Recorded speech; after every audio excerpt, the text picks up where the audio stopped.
Welcome to Namaste little things. ഞാൻ ഷൈനി. പുതിയ വീഡിയോയിലേക്ക് എല്ലാവർക്കും സ്വാഗതം. അപ്പോൾ എൻ്റെ ചാനൽ നമസ്തേ ലിറ്റിൽ തിങ്സിൽ ഞാൻ മോസ്റ്റ്ലി നഴ്സിംഗ് റിലേറ്റഡ് വീഡിയോസ് ഒക്കെയാണ് ചെയ്യുന്നത്. അപ്പോൾ അത് ഇനിയിപ്പോൾ നാട്ടിൽ നിന്ന് വരാനോ അല്ലെങ്കിൽ യു കെയുടെ ഔട്ട്സൈഡിൽ നിന്ന് യു കെയിലോട്ട് വരാനുള്ള നഴ്സുമാരായാലും യു കെയിലുള്ള നഴ്സുമാർക്കും ഒക്കെ ഒരു ഹെൽപ്ഫുൾ ആയിട്ടുള്ള ടിപ്സ് ആൻഡ് ട്രിക്സ് ഒക്കെയാണ് ഈ വീഡിയോ. ഈ ചാനൽ സബ്സ്ക്രൈബ് ചെയ്തിട്ടില്ലെങ്കിൽ സബ്സ്ക്രൈബ് ചെയ്യുക, ലൈക്ക് ചെയ്യുക, ഷെയർ ചെയ്യുക, കമൻറ്റ് ചെയ്യുക. ഇന്നത്തെ വീഡിയോയിൽ ഇപ്പം നമ്മൾക്കറിയാം എല്ലാവരും ഒരു ഡൗട്ട്ഫുൾ ആയിട്ടുള്ള സിറ്റുവേഷൻ ആണ്. യു കെയിലെ ഇന്റർനാഷണൽ റിക്രൂട്ട്മെന്റ്, അതായത് നഴ്സിംഗ് റിക്രൂട്ട്മെന്റ് റീലോഞ്ച് ചെയ്യുമോ എന്നുള്ളത്. ഇപ്പം current recruitment most of the ഹോസ്പിറ്റലിൽ സ്റ്റോപ്പ് ചെയ്തിരിക്കുകയാണ്. അതുകൊണ്ട് ഇത് റീ ഓപ്പൺ ആകുമോ എന്നുള്ളതാണ് ഇന്നത്തെ വീഡിയോയിൽ. അപ്പോൾ വീഡിയോയിലോട്ട് പോകാൻ നോക്കാം എന്തൊക്കെയാണ് അതിനുള്ള റീസൺ റീ ഓപ്പൺ ആകുമോ. അപ്പോൾ ഫസ്റ്റ് ആയിട്ട് തന്നെ ഇപ്പോൾ NHS ഇംഗ്ലണ്ടിന് ഫണ്ടിങ് ഇല്ലാത്തതുകൊണ്ട് ഇന്റർനാഷണൽ റിക്രൂട്ട്മെന്റ് ഉള്ള ഫണ്ടിങ് ഇല്ല ഗവൺമെന്റിൽ നിന്ന്.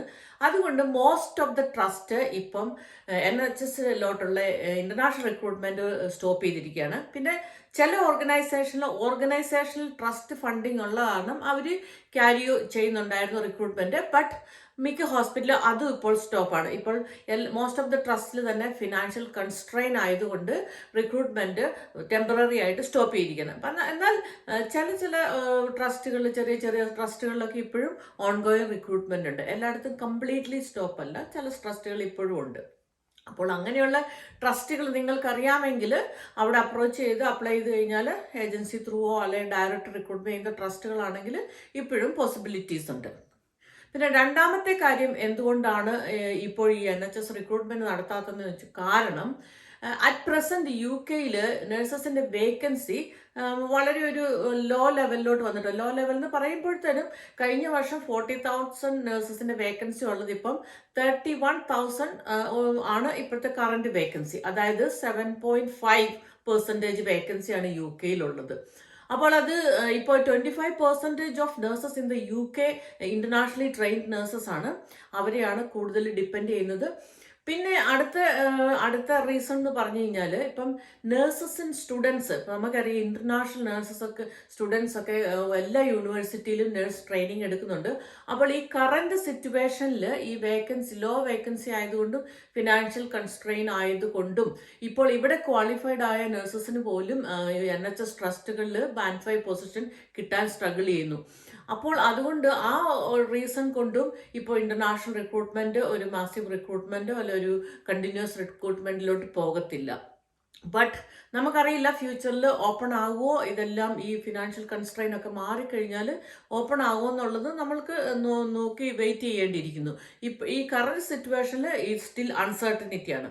പിന്നെ ഇപ്പോൾ യു കെ ഗവൺമെന്റ് പുതിയ ഗവൺമെന്റ് വന്നപ്പോഴത്തേനും ഇക്കണോമിസ്റ്റ് ഒക്കെ പറയുന്നത് ബ്രിട്ടൻ ഇൻ ഫിനാൻഷ്യൽ ഇൻസ്റ്റെബിലിറ്റി, അതായത് ഇപ്പോൾ ഒരു സ്റ്റെബിലിറ്റി ഇല്ലാത്തൊരു ഫിനാൻഷ്യൽ സിറ്റുവേഷനിൽ ഒരു സ്റ്റെബിലിറ്റി ഇല്ല. ഇനി ഇപ്പോഴത്തെ കണ്ടീഷനിൽ യു കെ റിക്കവർ ചെയ്ത് വരണമെങ്കിൽ ഒന്നെങ്കിൽ അമേരിക്ക സപ്പോർട്ട് ചെയ്യണം, അല്ലെങ്കിൽ ഇന്ത്യ അല്ലെ ചൈന സപ്പോർട്ട് ചെയ്തെങ്കിൽ മാത്രമേ ഈ സിറ്റുവേഷനിൽ ഇവർക്ക് ഒരു ഗ്രോത്ത് ഉണ്ടാകണം. അല്ലെങ്കിൽ അവർ എന്തെങ്കിലും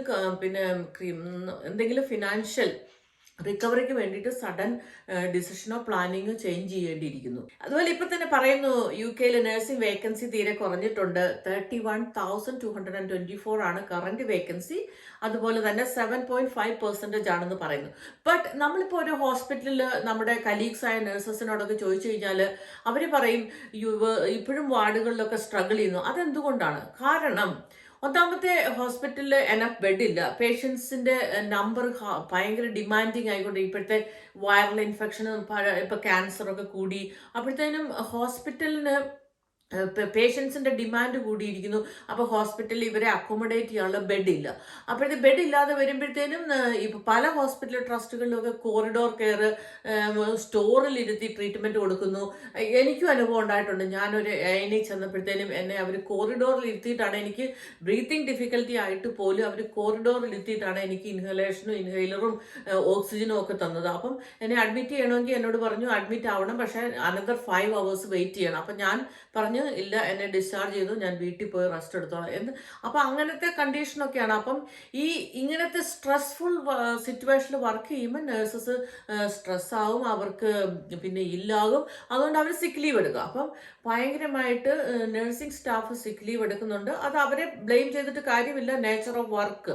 അപ്പോൾ അത് തന്നെയല്ല, ഒരു മാസീവ് എമൗണ്ട് ഓഫ് പേഷ്യൻറ്റിനെ നോക്കണം. അപ്പം നമ്മൾ വിചാരിച്ചാൽ പോലും നമ്മുടെ ജോലി നമ്മൾക്ക് കംപ്ലീറ്റ് ചെയ്യാൻ പറ്റുന്നില്ല. അപ്പം അങ്ങനെയൊക്കെയുള്ള സിറ്റുവേഷൻ, അതുപോലെ ഈ പിന്നെ ഓപ്പറേഷൻ തിയേറ്റർ പോലെയുള്ള ഡിപ്പാർട്ട്മെൻറ്റിലൊക്കെ നമ്മൾ ഓവറായിട്ട് ഓവർ റണ്ണിങ് ആവുന്നു.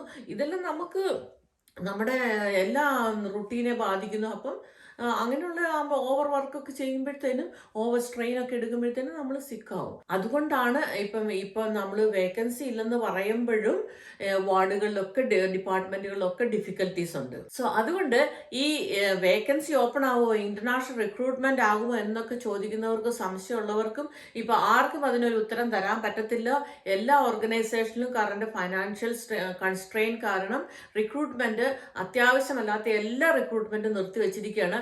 അപ്പോൾ നമുക്ക് വെയിറ്റ് ചെയ്യേണ്ടിയിരിക്കുന്നു. ഗവൺമെന്റ് ഡിസിഷൻ എന്താണ്, NHS ഇംഗ്ലണ്ടിന്റെ ഡിസിഷൻ എന്താണ്. എന്തായാലും ഈ ഡിസിഷനൊക്കെ മാർച്ച് കഴിഞ്ഞിട്ടേ ഉണ്ടാവുള്ളൂ. മാർച്ച് വരെ ഒരു വേക്കൻസി, ഒരു റിക്രൂട്ട്മെന്റും ഓപ്പൺ ചെയ്യത്തില്ല, unless it is unavoidable. So അപ്പോൾ ഈ വീഡിയോ പലർക്കും പ്രയോജനമാകും. എസ്പെഷ്യലി കേരളത്തിൽ നിന്ന് വരാനിരിക്കുന്നവർക്കോ അല്ലെങ്കിൽ UK വെളിയിൽ നിന്ന് ഇനിയും UK വരണം എന്ന് ഉദ്ദേശിക്കുന്നവർക്കോ ഒക്കെയും ഈ വീഡിയോ ഉപകാരപ്പെടും. അപ്പോൾ നിങ്ങൾ ഈ വീഡിയോ എല്ലാവരിലും ഷെയർ ചെയ്ത് എത്തിക്കുക. അടുത്ത വീഡിയോയുമായിട്ട് വരുന്നിടം വരെ ബൈ ബൈ.